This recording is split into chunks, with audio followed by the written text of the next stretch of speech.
सगळ्या बहिणींना मराठी मनोजचा नमस्कार।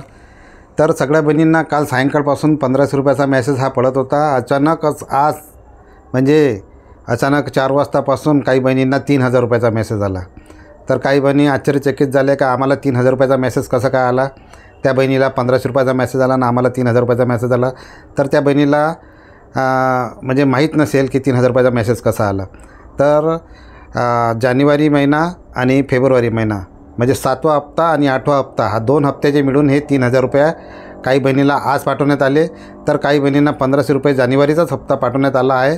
तर त्यांना पुन्हा 1500 रुपयाचा मेसेज येईल म्हणजे 2 महिन्याचे पैसे त्यांना बी 3000 रुपये म्हणजे असं टोटल 3000 रुपये तिचे पण होणार आहे। म्हणजे 2 मेसेज येणार आहे तिले 1500 रुपये।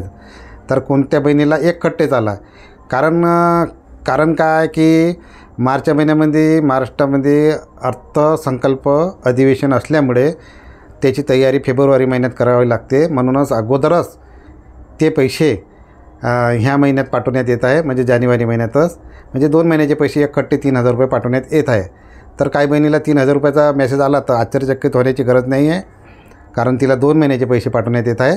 तर काही बहिणीला पुन्हा सांगतो काही बहिणीला पुन्हा म्हणजे अगोदर कालपासून जो पाठवण्यात आले 1500 रुपये तिला पुन्हा मेसेज येईल 1500 रुपयाचा म्हणजे तिचे पण 2 महिन्याचे पैसे हे होतील।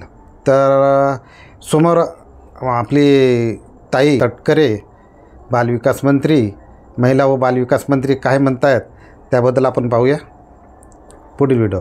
महिन्याचा जो लाभ आहे हा त्याच्यातून वितरित होणार आहे। या व्यतिरिक्त सुद्धा फेब्रुवारी महिन्याची सुद्धा आम्ही तयारी त्या निमित्ताने करत आहोत कारण मार्च महिन्यामध्ये नवीन अर्थसंकल्प सादर होणार आहे।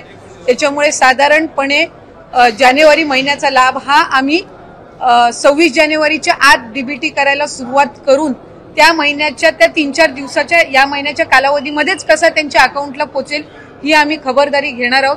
फेब्रुवारी महिन्याचं नियोजन सुद्धा आम्ही त्या पद्धतीनं करत आहोत आणि अर्थसंकल्प सादर झाल्यानंतर त्यावेळेला सुद्धा प्रत्येक महिन्यामध्ये कुठेही खंड पडता कामा नये या पद्धतीची आम्ही उपाययोजना विभाग म्हणून घेत आहोत। तर ही होती आजची माहिती। तुम्हाला माहिती कशी वाटली मी अशीच महत्त्वाची माहिती तुमच्यासाठी आणत असतो। तुम्हाला माहिती अगर माझी आवडत असेल तर माझ्या चॅनलला सबस्क्राईब करू शकता, माझ्या व्हिडिओला लाईक करू शकता। तर भेटूया असेच पुढच्या व्हिडिओमध्ये। तोपर्यंत जय हिंद जय महाराष्ट्र।